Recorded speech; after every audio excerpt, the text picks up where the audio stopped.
If you have a question for Coach Nurse, please raise your hand.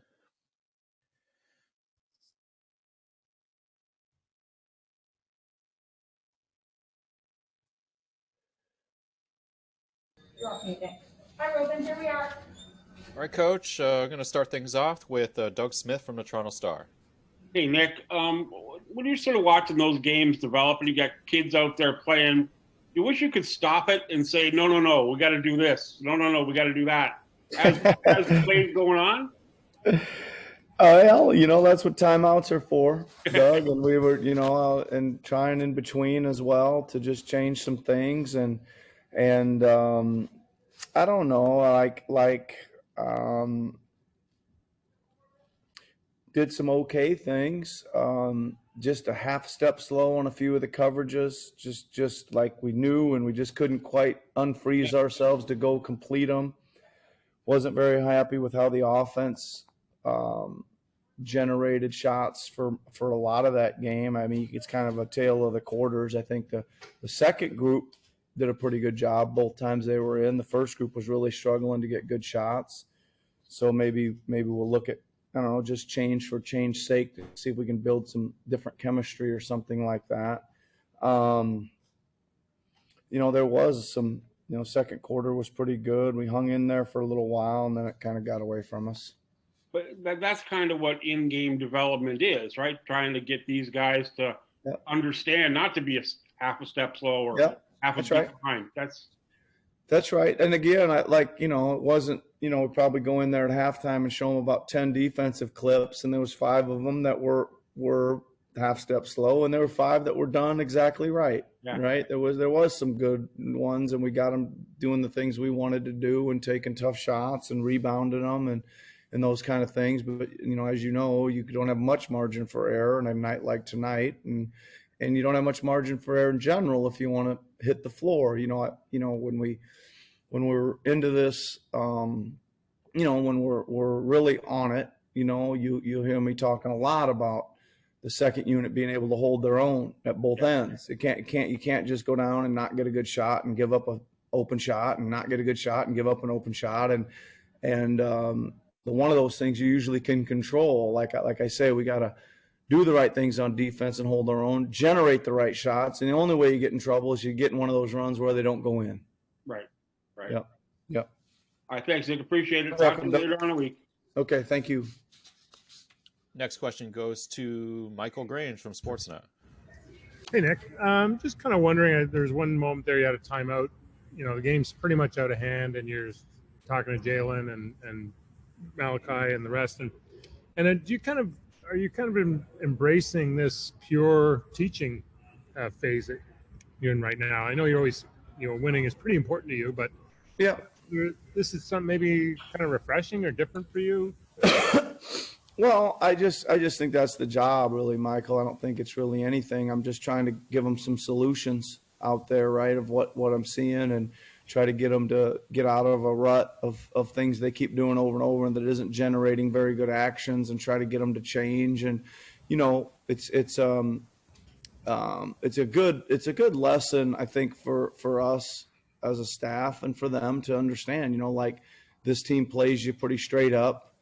And then in the fourth quarter, they go small and they start switching. Well, a lot of teams do that, right? And you got to be able to shift gears. And it took us, 2, 3, 4 possessions, and then I, got them together and said, hey, we got to go to our different offensive system that we play versus switching. And then we couldn't quite get to it. So then I had to tell them, it's kind of you got to get them to kind of realize that what's happening out there, and then counter what's happening. So, and that's tough. I mean, listen, they're long and they're athletic and they're older and they're bigger and all that stuff too.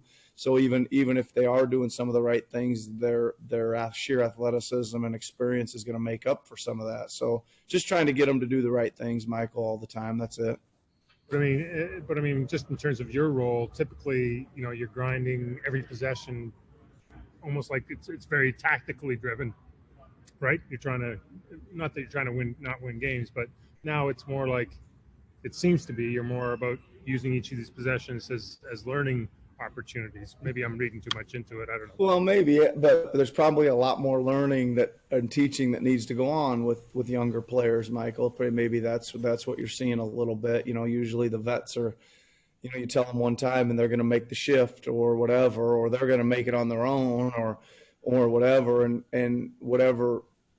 The younger guys just need, again, they don't see it and they don't feel it, so you maybe got to tell them again or tell them in a different way or draw it out for them or whatever it is. You just keep looking for the way that they can let it sink in and then take it to the floor and execute it. Appreciate it. Have a good night. Thanks, Michael. We're going to go next to Vivek Jacob from Complex Canada. Hey, Nick. Hey, Vivek. Sticking with the theme of in-game player development, end of the first half, Malachi takes a three that keeps the 2-for-1 alive. Then when he gets the steal, he backs it out and makes sure you guys get the last shot. Is that the type of thing that you've just come to expect from him now? Or is that you still look at that and say, hey, that's a good moment? No, that's a really good moment. I think that all those areas are learning. He's gone over some of the learning curve on some of this stuff. I think he's become a much more confident play caller. I still need him to get off the ball more. I think he's going to have tons of pick and rolls and things to do with the ball, and he needs to make sure it circulates some more. But that was a good one. I think there's tremendous growth he's shown as a point guard. He hasn't shot it like tremendously well in a stretch here, but welcome to hitting the scouting report. And they even probably changed their starting lineup because they wanted to go after him and see if he could handle Patrick Beverly breathing down his neck, to start the game. So that's again, also growing experiences, and he's got to, step up to those challenges and then still think the game as well. What's your process in sort of helping those young guys figure out the adjustment to the adjustment and being part of a scouting report? Well, I mean, it's they made that late switch, and I went and talked to them immediately and said, hey, they've switched it, and here's why I think they've switched it. So, heads up and be ready for some physicality and again, get off the ball. Maybe call a couple things where Stanley can bring it up. You don't need to fight that every single possession, and then you need to be in attack mode too. If he's going to pick you up and try to turn you in that, you got to make a move and go by him and go make a play. Be the aggressor. Don't let him get you back on your heels. So, and then we'll review it again too with the film and stuff, Vivek. It's really valuable time here. It's not just get it over with here in these games. It's a week of valuable time that we got to be looking towards the future. Thanks, Nick. Have a good night. Thank you, Vivek. Yep. Next question goes to Aaron Rose from SI.com. Hey, Nick. I'll start with Jalen.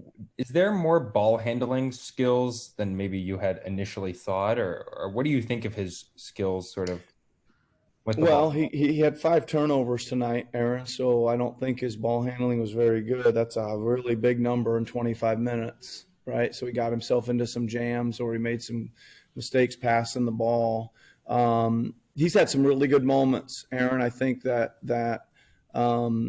he's got some pop with the first step. He's got some finish to his game. He can vault up and shoot a little bit. But again, when you're playing a really physical, long, talented defensive team, those gaps close in a hurry, right? So we talk about get off it early. You can't try to jam in against these long, lengthy athletes where you got to make a move and get off it early and then and make a safe decision. And that's, again, experience and time on the court. And Doug was asking you a question the other day, I think, about what you're looking for in terms of, do you want these guys to be sort of different than who they are or sort of stay in their lane, for lack of a better term? And you gave the example of Utah. I'm wondering, what are the things you're looking for from Gary? Do you want him, he's sort of more of the offense than he probably will be when everyone's healthy. How are you looking for him to sort of develop in these opportunities where he's more of the offense than he probably will be in the future, if that makes sense? Well, again, he's got to be a rhythm shooter too, Aaron. Like the shots in the offense need to come to him, and when they're there, he needs to take them, right? He's got to take quality shots. I'm not so sure he had a lot of quality looks tonight, right? And I I think you stand by this, not with just Gary, with anybody. If you're taking heavily contested shots off the bounce, you're going to make a low percentage. That's just the NBA. That's just the reality of it. Not hardly anybody makes a high percentage of highly contested shots off the bounce, right? So he's got to make good decisions and make some plays at the rim. He's got to generate some offense because he is a scorer. And that doesn't mean by scoring. He's got to generate some offense by attacking and then finding the open man as well. I guess Kawhi would be a guy that makes those shots off the bounce and heavily contested. He makes some, yeah. He's up there. Him and Dirk and Kobe and MJ and Thanks, that's all the further I'm going back. Final question goes to Takeshi Shibata. Hey, Takeshi, what's happening, man? Yes, very good. Thank you for the time. And I am wondering, this is my idea, and I would like to know how you feel about this. During I watch Utah play this season, I rarely see him squaring up with the ball in his hand against his matchups. So, do you encourage him to face up, square up with his matchup more to be able to create his own shots that you, as you said, yes.